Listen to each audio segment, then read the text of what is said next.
பகுத்தறிவாளர்கள்தான் உண்மையான அயோக்கியர்கள், முட்டாள்கள், காட்டுமிராண்டிகள். சனாதனத்தை தொட்டால் ஆபத்தில் சிக்கிக் கொள்வீர்கள்.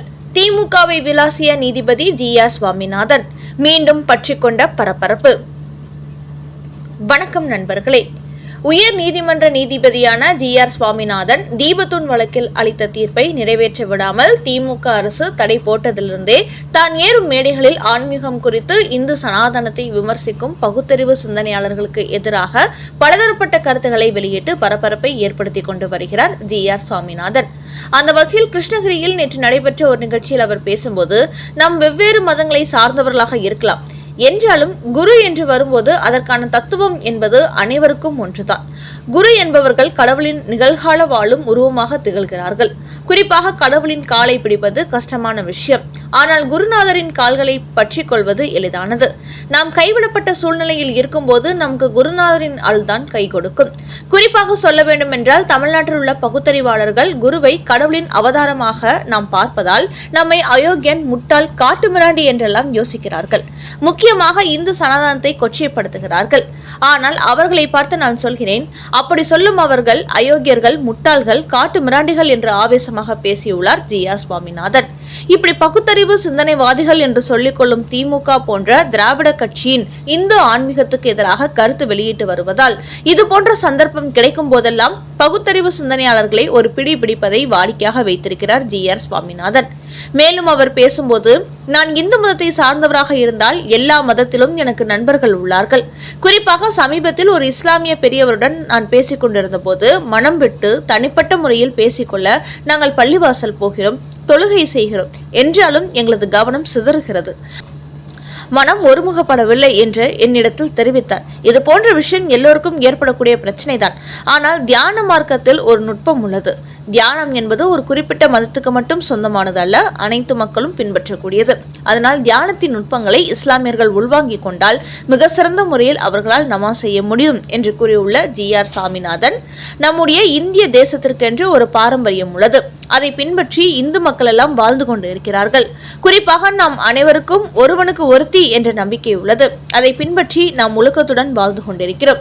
ஆனால் சமீபத்தில் ஒரு பத்திரிகையில் வெளியான செய்தியில், கணவன் மனைவியிடையே புரிதல் இருந்தால் சமூகத்தில் பலருடன் சேர்ந்து வாழலாம் என்று கூறியுள்ளார்கள். இது போன்ற மேலைநாட்டு கலாச்சாரம் சமூக சீர்கேட்டை ஏற்படுத்திவிடும். நம்முடைய இந்திய தேசத்திற்கு அடிப்படை என்பது குடும்ப உறவுகள் தான். இதுதான் ஒரு பாரம்பரியத்தை, பண்பாட்டை உருவாக்கி இருக்கிறது.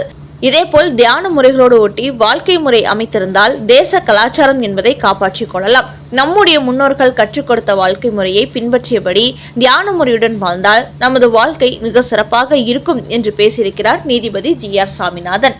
குறிப்பாக பகுத்தறிவாளர்கள் தான் உண்மையான அயோக்கியன், முட்டாள், காட்டு மிராண்டி என்று அவர் அதிரடியாக பேசியதை அடுத்து திமுகவின் IT விங் மீண்டும் GR சாமிநாதனுக்கு எதிராக சோசியல் மீடியாவில் கருத்து பதிவிட்டு வருகிறார்கள். அதனால் திருப்பரங்குன்றம் தீபத்தூன் வழக்கிற்கு பிறகு மீண்டும் GR சாமிநாதன் வெளியிட்ட இந்த கருத்தும் சோசியல் மீடியாவில் கடுமையான விவாதங்களை ஏற்படுத்தி வருகிறது.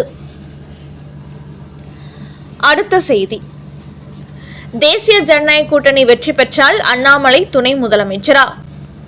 வெளியான செய்திக்கு ஆதரவாளர்கள் கொடுத்த ரியாக்ஷன்.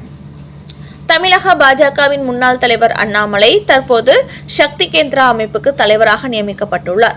அதையடுத்து தமிழகம் முழுக்க அவர் தேர்தல் பணிகளை முடுக்கிவிட்டிருக்கிறார். இந்த நேரத்தில் அண்ணாமலை விரைவில் தேசிய பாஜகவில் பொருளாளர் பதவிக்கு செல்ல போவதாக நேற்று ஒரு தகவல் வெளியானது.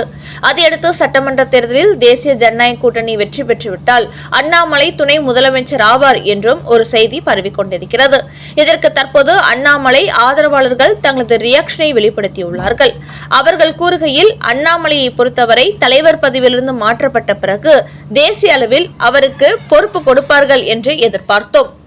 ஆனால் இப்போது வரை இப்படியான அனைத்து செய்திகளையும் வதந்திகள் வருகின்றன. அதனால் எங்களை பொறுத்தவரை அவர் தேசிய அளவில் பொறுப்புக்கு செல்வாரா மாட்டாரா என்பது குறித்து எந்த எதிர்பார்ப்பையும் வைத்துக் கொள்ளவில்லை. மாறாக அண்ணாமலையை பொறுத்தவரை தமிழக அரசியலுக்கு முக்கியமானவர். அதனால் அதிமுகவுடன் கூட்டணி வைக்க வேண்டும் என்பதற்காக அவருக்கு பதிலாக நயினார் நாகேந்திரனை தலைவராக்கிய டெல்லி பாஜக மீண்டும் அண்ணாமலையை சட்டமன்ற தேர்தலுக்கு பிறகு மாநில தலைவராக்க வேண்டும்.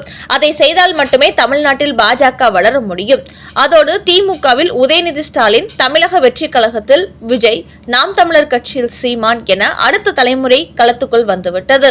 அதனால் அவர்களுக்கு எதிராக அடித்து ஆட வேண்டும் என்றால் அண்ணாமலை போன்ற ஒரு இளைஞர் மாநில தலைவராக வேண்டும். அப்போதுதான் தமிழகத்தில் பாஜக வளர முடியும். அதனால் தேசிய பொறுப்புகளை கொடுப்பதை விட அவரை மீண்டும் தமிழக பாஜகவில் தலைவராக்க வேண்டும்.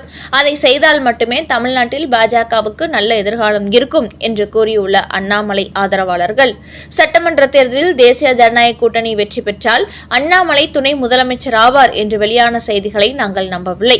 அதை வரவேற்கவும் இல்லை. எங்களை பொறுத்தவரை அவர் மீண்டும் மாநில தலைவராக வேண்டும். அதைத்தான் எதிர்பார்க்கிறோம். அதனால் சட்டமன்ற தேர்தலில் பாஜக கூட்டணி வெற்றி பெறுகிறதோ இல்லையோ, அண்ணாமலை மீண்டும் மாநில தலைவராக வேண்டும் என்பதை எங்களது கோரிக்கையாக உள்ளது என்று அண்ணாமலை குறித்து தற்போது வெளியாகி வரும் செய்திகளுக்கு எதிராக தங்களது ரியாக்ஷனை வெளிப்படுத்தியுள்ளார்கள். அடுத்த செய்தி, தேமுதிக ஒரு வேஸ்ட் லக்கேஜ், மு.க. ஸ்டாலினிடத்தில் கொந்தளிக்கும் கூட்டணி கட்சிகள். தற்போது சட்டமன்ற தேர்தலை நோக்கி தமிழக அரசியல் கட்சிகள் பயணிக்க தொடங்கியுள்ளன. குறிப்பாக தேசிய ஜனநாயக கூட்டணி வலுவான கூட்டணியாக உருவெடுத்துள்ள நிலையில் கடும் அதிர்ச்சி அடைந்துள்ள மு.க. ஸ்டாலின் மீதமுள்ள கட்சிகள் அனைத்தையும் திமுக கூட்டணிக்குள் இணைத்துவிட வேண்டும் என்று பெரிய அளவில் டீல் போட்டு வருகிறார். இந்த நிலையில் 0.5% வாக்கு வங்கி கூட இல்லாத தேமுதிகவை திமுக கூட்டணிக்கு கொண்டு வந்ததிலிருந்து அக்கட்சியினர் மிகப்பெரிய அளவில் பில்டப் கொடுத்து வருகிறார்கள். இப்போதே திமுக வெற்றி பெற்றது போன்று கொண்டாடி வருகிறார்கள். அது மட்டுமின்றி திமுக கூட்டணியில் உள்ள கட்சிகள் எல்லாம் ஆளுக்கு ஒரு தொகுதியை கொடுங்கள், அதை தேமுதிகவுக்கு கொடுக்கலாம் என்றும் கூறுகிறாராம் ஸ்டாலின். இதனால் தேமுதிகவுக்கு வரவேற்பு தெரிவித்த திருமாவளவன், வைகோ போன்றவர்களே இப்போது தேமுதிக ஒரு வேஸ்ட் லக்கேஜ், இந்த கட்சியை கூட்டணிக்கு கொண்டு வந்துவிட்டு எங்கள் தொகுதியை குறைக்க வேண்டுமா என்று திமுகவிடத்தில் தங்களது எதிர்ப்பை பதிவு செய்து வருகிறார்களாம். அது மட்டுமின்றி விஜயகாந்த் அரசியலில் இருந்தபோது திமுகவுக்கு மிகப்பெரிய அளவில் எதிராக இருந்தார். ஆனால் இப்போது பிரேமலதாவோ திமுக கூட்டணிக்கு வந்திருக்கிறார். இதன் மூலம் கடந்த காலங்களில் அக்கட்சிக்கு ஓட்டு போட்டவர்கள் இப்போதும் ஓட்டு போடுவார்கள் என்பது மிகப்பெரிய சந்தேகமே. அதனால் பிரேமலதாவை வைத்து மிகப்பெரிய கணக்கெல்லாம் திமுக போட வேண்டாம் என்றும் அவர்கள் தங்கள் அதிருப்தியை பதிவு செய்து வருகிறார்கள். அந்த வகையில் பாட்டாளி மக்கள் கட்சி இல்லாத திமுகவுக்கு வட மாவட்ட ஓட்டுகளை தேமுதிக மூலம் கொண்டு வந்து விட்டோம் என்று உற்சாக செய்தி வெளியிட்டு வந்த மு.க. ஸ்டாலினுக்கு தற்போது கூட்டணியில் உள்ள கட்சிகளே தேமுதிக ஒரு வேஸ்ட் லக்கேஜ் என்று கூறுவது அதிர்ச்சியை கொடுத்துள்ளதாம்.